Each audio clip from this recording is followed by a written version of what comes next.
रात का साया। उस रात अर्जुन को नींद नहीं आई। खिड़की के बाहर हवा के झोंकों से पेड़ों की डालियां अजीब आवाज कर रही थीं। वो करवट बदल ही रहा था कि छन छन छन पायल की वही आवाज सुनाई दी। उसने धीरे धीरे लैंप जलाया। कमरे में कोई नहीं था, लेकिन आईने में कुछ दिखाई दिया। पीछे खड़ी सफेद साड़ी वाली वही औरत। वो घबराकर पीछे मुड़ा, पर वहां कोई नहीं था। आईने पर खून से लिखा था, संदूक लौटाओ, वरना मौत तुम्हारा पीछा करेगी। अर्जुन की सांस रुक गई।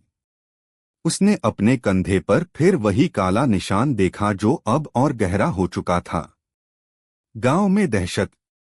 सुबह होते ही गांव में अफरा तफरी मच गई। राहुल के छोटे भाई का शव तालाब के किनारे मिला था। उसकी गर्दन पर वही काले हाथ के निशान थे।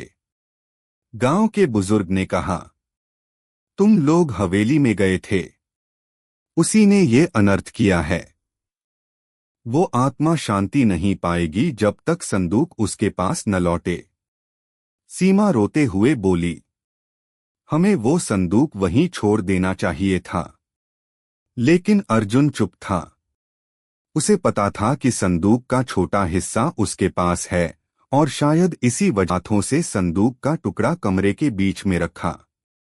तभी जमीन फटने लगी और संदूक का ढक्कन अपने आप खुल गया। भयावह सच। संदूक से काले धुएं का गुबार निकला और चंद्रकला की परछाई धीरे धीरे आकार लेने लगी। उसकी आंखें लाल आग की तरह जल रही थीं।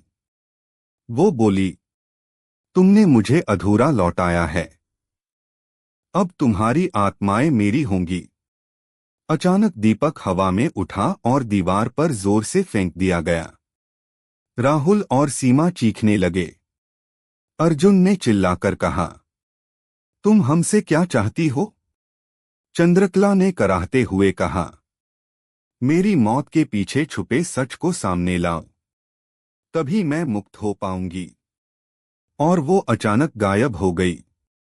संदूक बंद हो गया, लेकिन कमरे के कोने में किसी अदृश्य शक्ति ने जमीन पर खून से लिखा, अगली अमावस्या, अंतिम रात होगी।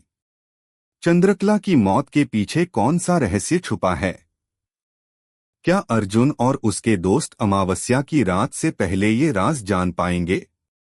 या फिर हवेली की आत्मा गांव को खत्म कर देगी?